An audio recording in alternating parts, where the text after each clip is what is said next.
Hello everyone, welcome to Recursive Gaming. Stay until the end of the video for a summoning session. Timestamps are below, and let's go ahead and get started. Go to your profile, go to your settings, go to code, and enter ROD777.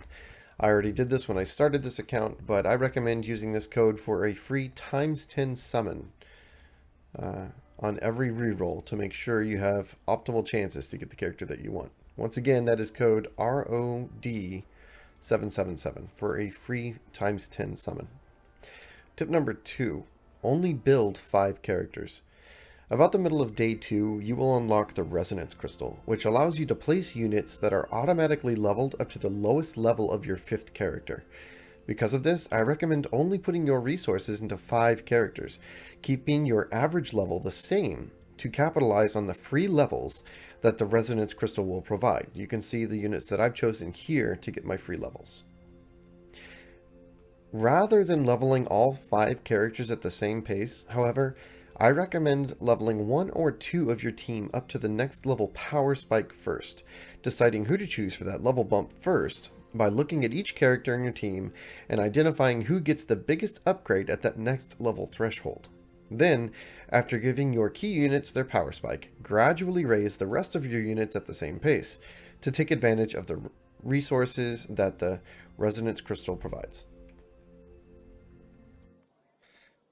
Tip number 3. You can always reset your heroes for free at the Purifying Spring to get all of their resources back. For instance, if I wanted to switch out this character and put all of her resources towards someone else, I could. I used up my free resources earlier, my free resets, but they reset every day. You get 2 free resets every day. So tomorrow I will use my resets to replace my Kratos with a new upgrade that I just got. At the end, you'll see who I summoned, but he's a pretty good frontliner, and I'm going to use him instead of Kratos. So tomorrow I will use my free Purifying Spring reset to get that done. Tip number 4, fill your friends list as soon as you possibly can. I'm currently maxed at 40 out of 40. Click collect all. I've done this already today. This is really easy to do. You go to your chat. You can either type in here add me, which I won't do because I don't have any free spots, or you can go here to the emojis and you can click add me or add me.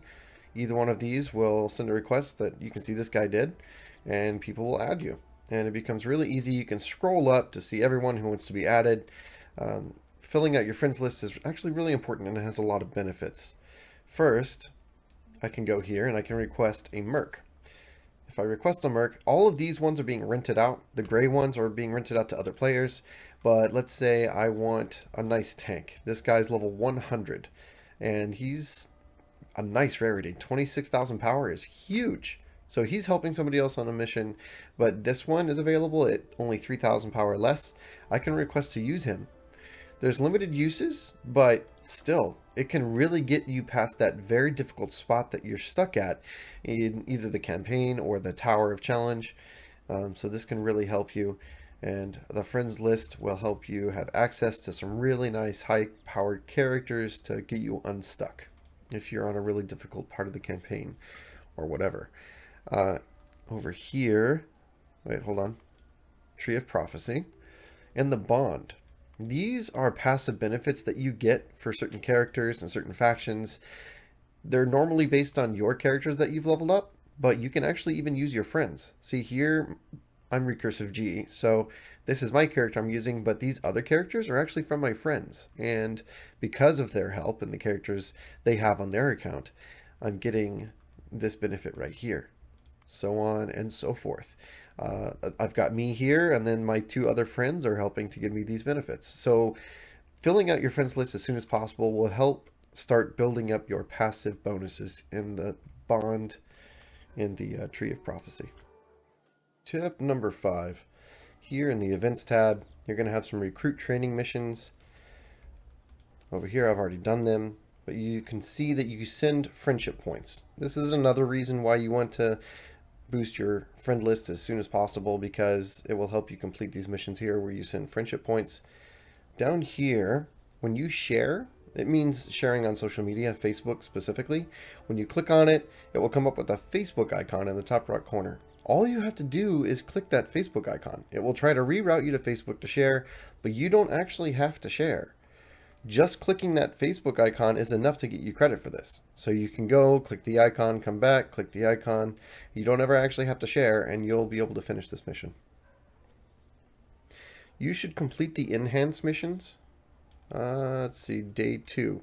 Enhance equipment 9 times. I did this, and I only actually had to use 9 pieces of equipment. Let me go ahead and show you how this works.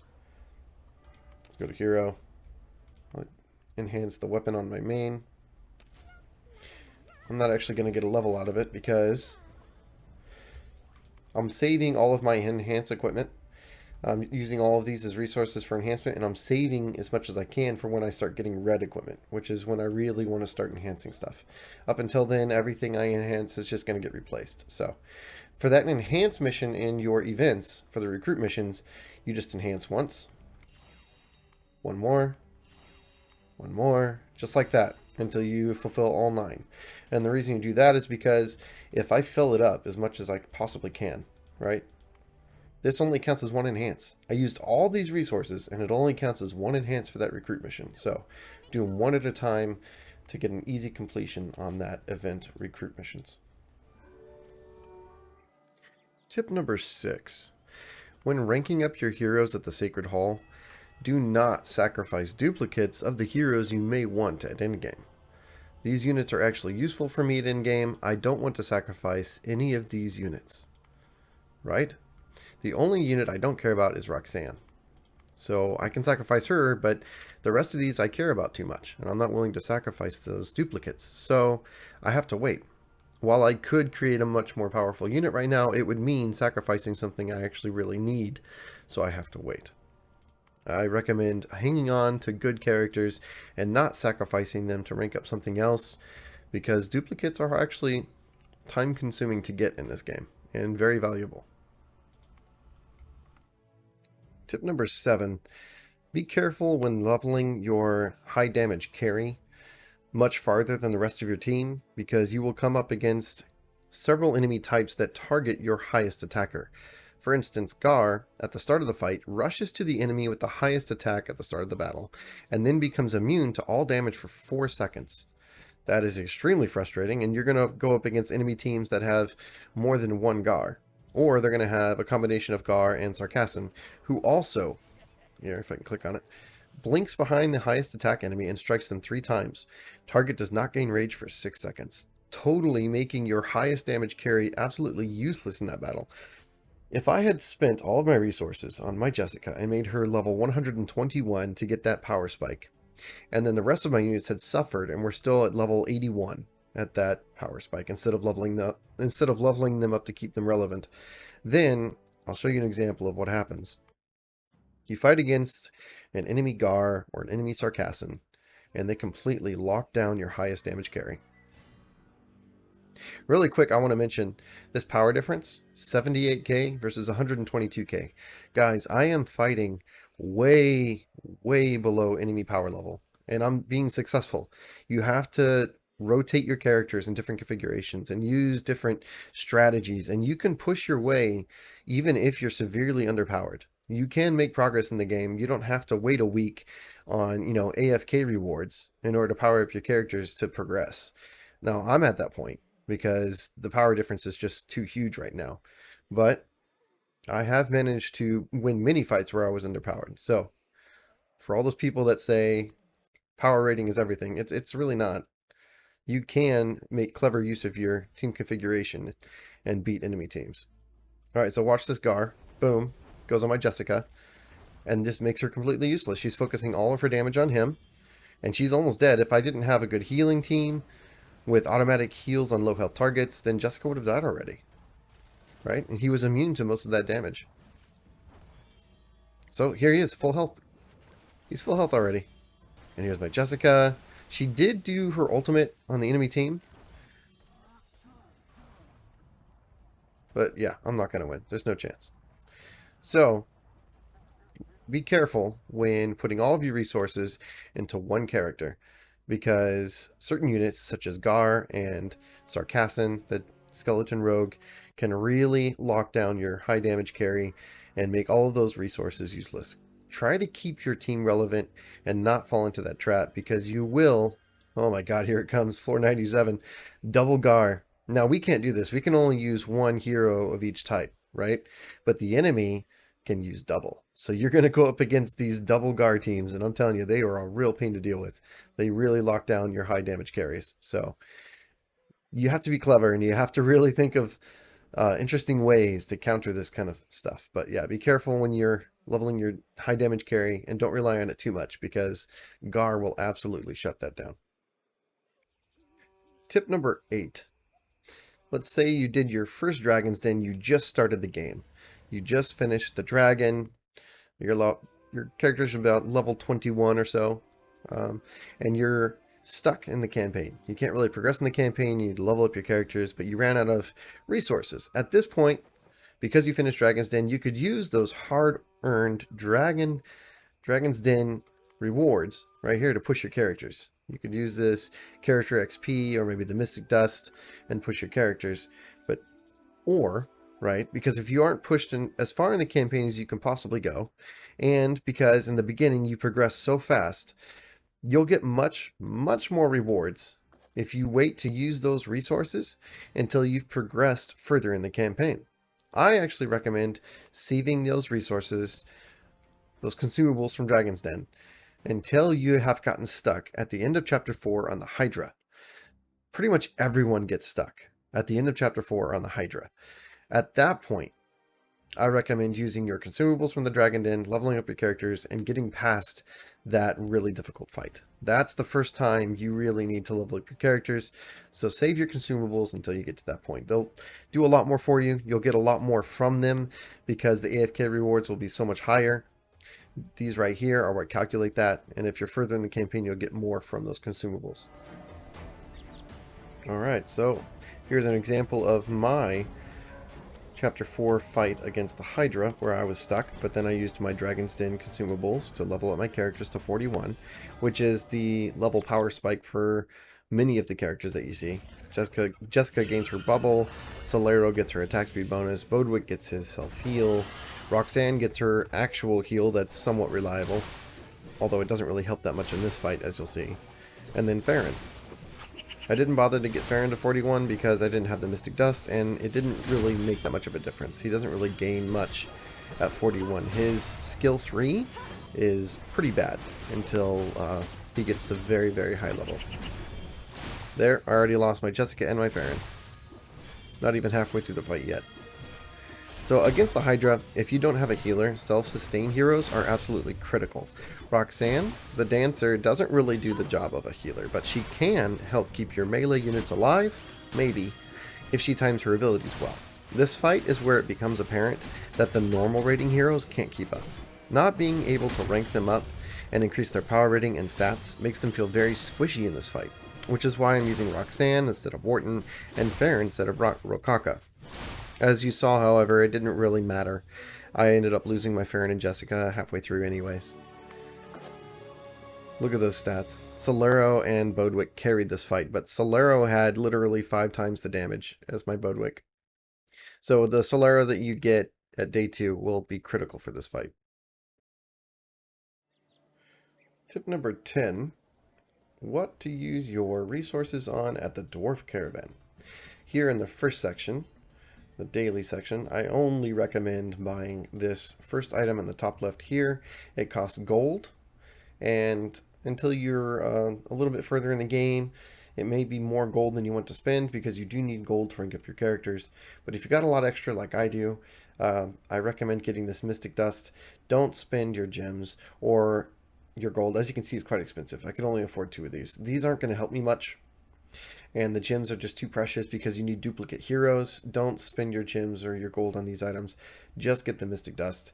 The Mystic Dust is somewhat affordable. It's actually cheaper than you see here. I can't remember how much it was, but I think it was like 1250k for me. So about half what you would pay for one of these armor pieces. And Mystic Dust, a lot of the time, especially for me right now, will hold back your progression because you need it to rank up your characters, or not rank up, but tier up your characters, level up your characters. So right now, Mystic Dust is holding me back. Just buying this every day refreshes, I think, every 12 hours, so twice a day. Buying this twice a day will make a big difference for the progression of your account. Here, after doing Dragonstone, you'll get Dragonstone rewards. I went ahead and spent them on all these because I need duplicates to rank up my characters. I could be saving up for these, which is also really smart, but this doesn't reset for 26 days, right? So I'm not really worried about getting these. I know they're going to be here for a while. I know I can save up. If I don't get them today, then I can get them, in 2 or 3 days. So I'm not too worried about it. I went ahead and bought this Mystic Dust. Again, Mystic Dust really holds back the progression of your account, so this is a smart buy. On the rest of these, I know I wanted to rank up my Jessica. So I got the Jessica piece because I need more duplicates of Jessica. So I went ahead and got that, and I wanted to use my Sarcassin. That rogue is really helpful for countering certain enemy types. So if there's an enemy DPS and you need to counter that enemy DPS and it's tearing your team apart, use Sarcassin to single out that DPS and do a lot of damage and stun it, and he's great for doing that. So I got him as a duplicate. He's been pretty useful. And then these, I don't know, I had to spend something. Every now and then you feel like you just want to go shopping and spend some resources, right? So I went ahead and bought those, but I probably shouldn't have. I probably should have saved them for one of these. All right, so first of all, get the Mystic Dust, then get duplicates of exact heroes that you're trying to use and rank up. And after that, I actually don't recommend spending them here. I recommend saving for these. The dismiss points. I actually did a summoning session earlier. I recorded that. You'll see the results of that at the end of this video. And I had enough. I had about 20,000, right? And I went ahead and got this. So I recommend not spending your dismiss points on any of this. None of this at all. I recommend saving up for these purples because these purples represent chances to get duplicate mythic heroes that are very difficult to find. So these are much more worth it than any of this stuff down here. Lastly, the guild points, I'm saving them. Actually, it looks like I have spent my guild points, but I haven't.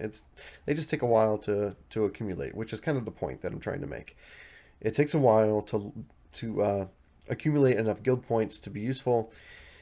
I don't want to buy any of these, not even these gold ones. So it says, no, I don't want to refresh. Where does it say it? Oh, here we go. Clear battle stage 4-4 for a chance to have better items, right? That applies to almost all of these. Yeah, so this updates and these items get rarer or better, right? Instead of gold, it'll progress to red, right? When it started, I had blues. So this statement right here, clear the next battle stage to have a chance at better items, that applies to all of these. So I'm waiting until red equipment starts showing up before I spend my hard-earned guild points. So yeah, save up your guild points for red equipment. Just don't spend them. These aren't going to help your account. You're just going to end up replacing these when you get to end game. And that will just be resources wasted. So save up your guild points for red equipment. My Sierra is now becoming irrelevant, or at least stuck, because I can't rank her up. It says rank up to raise a hero's max level. In order to rank up, I need a duplicate of her. So she's stuck. However, my free-to-play unit, I have enough duplicates of, because it's easier to get duplicates of your free-to-play units because they're not rare mythic heroes. You get more duplicates of them quite often. I can take her to the next level. So my Sierra is going to get left behind, unfortunately. And as I progress my account until I get duplicates of the rare mythic heroes that I really like, I can't use them. This is the wish list of characters that I'm looking for. Let's go ahead and get started. Ah, you hate to see it. How many blues did I get? Well, at least I got a lot of blues. I need that fodder for ranking up characters, so that's 5 and 5. It's mediocre, but I'll take it. Here we go. No, again. Oh boy, my luck is just not good today. Another 5 on 5, perfectly even. Oh my goodness. Oh, guys. Oh, I hope you're having better luck than me. I hope you're having better luck than I am. This is... oh man. Another perfectly even 5-on-5. Okay, please, please, please. Please be a good session, please. 2 purples, alright. Okay, who did I get? Oh, well, that's good. I do need dupes. And these are both really good characters to have dupes of. So I will definitely take it. Very happy with that. Alright, man. Well, that was scary. I thought I wasn't going to get anything, but I ended up getting something in the end. And I got a double, so that's really good. Thanks for watching, and I'll see you guys in the next one.